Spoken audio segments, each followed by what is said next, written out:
ओम साई राम। आज साई संदेश रे बाबा कहउचंदी मोर प्रिय संतान तुम चिंता बहुत शीघ्र दूर हो मात्र 10 दिन पर आपणक कार्य पूर्ण हेब। 7 जन विशिष्ट व्यक्ति भेट हेब। आउ जो रोगरे तुमे पड़ी कष्ट पाउछ दुराव्याधि रोगरू निश्चय मुक्ति मिलिब। तुमे सबुदिन मो उदी को पानी रे मिसेकी सेवन कर। आउ जो जगार तुमर जंत्रणा होछि से स्थान रे तुमे मोर उदी को सबुदिन लेप दियो।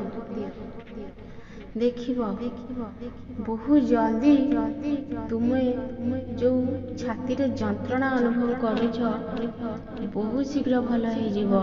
किंतु हाँ मोर दुईटी कथा को सब बेले मन रखिथिबो। श्रद्धा और विश्वास तुमे धैर्य धरिबा संगे संगे मो उपरे श्रद्धा रखिबो तेबे जाई तुमर कार्य पूर्ण हेबो। जदि तुमर विश्वास नथिबो भरोसा नथिबो ताहाले से उदी लगेले तुमे केबे भी सफलता पाई परिबनी संतान। सेथि लागी विश्वास कर। तुमे जदि मो ऊपर भरोसा रखिकी मो उदी जदि तुम पाखरे नाही ताहाले धूली टिके तुमे मो ऊपर भरोसा करिकी से स्थान रे लगे देले भी तुमर भल हो जिवो संतान। मु सब बेले तुम सहित अछि आउ तुमको एमिति धैर्य ही दउछि। धैर्य धर श्रद्धा रख तुमर कार्य बहुत जल्दी पूर्ण हो जिवो। सेथि लागी तुमे पवित्र हृदय रे गुरुवार दिन मो पाखक आसीबो आउ मोर तुम संगरे साक्षात दर्शन हेबो। तुमे चिंता करनी तुमे गोटे नड़िया नहीं के आसीबो आ किछि धूपकाठी तुमर कार्य रे तुमे निश्चय सफलता पाइबो। आश्चर्यजनक भाव रे तुमर कार्य पूर्ण हेबो आउ मोर कृपा दृष्टि सब बेले तुम पाखरे ही अछि तुम सांगरे अछि। तुमे निश्चय सफलता पाइबो। बाबांक कृपा निश्चय तुम ऊपर अछि चिंता करनी संतान। पवित्र हृदय रे बाबा को पूजा कर देखिब तुमर समस्त कार्य पूर्ण हेबारे लागिबो। आउ खराब चिंताधारा मन रे परित्याग कर सब बेले साई साई जप कर आउ निजर बाबा को स्मरण कर। आपणक ऊपरे साई बाबांकर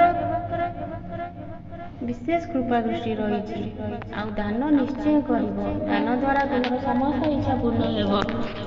दान द्वारा तुमर समस्त इच्छा पूर्ण हेबो।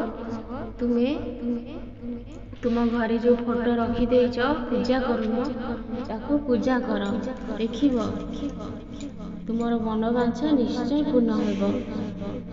चिंता करनी संतान मु तुमर चारि पाखरे घुरी बुलुछि आउ तुमको जो माने देखि पारुनाथी सही पारुनाथी किछि तुमको कटु कथा कहउछन्ती तुमे सेमानक कथा जमार भी सुननी काहेकि ना सेमाने केबे भी तुमर भलो चाहुनांती। तुमे भलो कले भी सेमाने सही पारुनांती सेथि लागी सेथि प्रति तुमे ध्यान देओनी। तुमे तुमर बाबांक ऊपर संपूर्ण भरोसा रख तुमको बहुत बड़ उपहार मिलिबो। आजी कथा चिंता कर काली कथा चिंता करनी आ तुमे निजको कर्ता बोली भावनी संतान। मो उपरे समस्त दायित्व छाड़ी निश्चिंत रे रुह खुशी रे रुह आनंद रे रुह। साई राम कृष्ण हरे।